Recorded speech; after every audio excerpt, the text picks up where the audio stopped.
সালামু আলাইকুম রহমতুল্লাহ। আশা করি আল্লাহ পাকের অশেষ মেহেরবানিতে সবাই ভালো আছেন।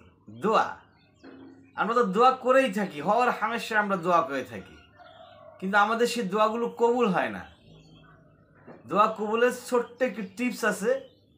আপনি দোয়া করবেন, কবুল হবে না সেটা তো হতে পারে না, অবশ্যই দোয়া কবুল হয়ে যাবে।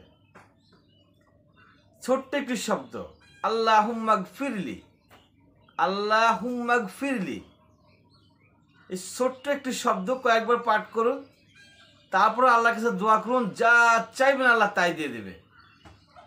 তবে এটা পড়া একটি নিয়ম আছে, সময় আছে, যে কোনো সময় পড়লে হবে না। যে কোনো সময় আপনি পড়বেন তাইলে হবে না, পড়া একটা সময় আছে। সময়টা কখন?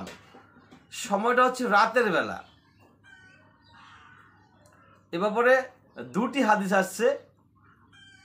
প্রথমত একটা হচ্ছে আপনি রাতের বেলা ঘুমিয়ে পড়লেন এবং যখন আপনার ঘুম ভাঙবে, যখনই ঘুম ভাঙবে, ঘুম ভাঙার সঙ্গে সঙ্গে আপনি পড়বেন আল্লাহুম্মা গফিরলি, আল্লাহুম্মা গফিরলি, আল্লাহ অর্থাৎ আল্লাহ আমাকে মাফ করে দেন। তারপর আপনি দোয়া করুন, আমার এটা লাগবে, ওটা লাগবে, সেটা লাগবে, যা লাগবে তাই বলুন, তাই দিয়ে দিবে।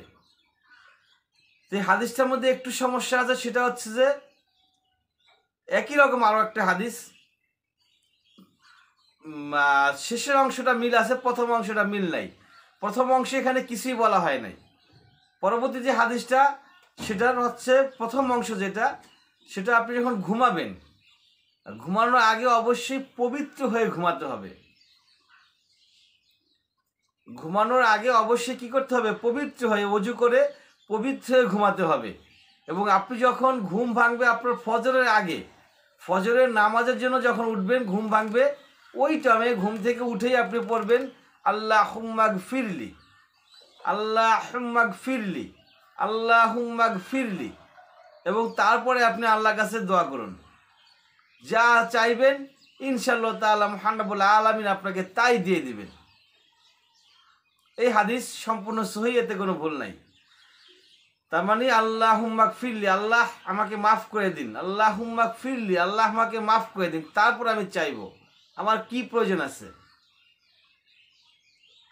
তবে আরেকটু বাড়াইয়া পড়লে আরেকটু ভালো হয়, সেটা হচ্ছে যে দুরুদ।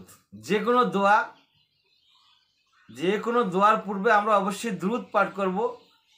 দুরুদ পাঠ করে তারপর আল্লাহর কাছে চাইবো, ইনশাআল্লাহ তাআলা সেই দোয়াটা খুব দ্রুতই আল্লাহর কাছে পৌঁছে যাবেন। ওয়া আখির দাওয়ানা আলহামদুলিল্লাহি রাব্বিল আলামিন।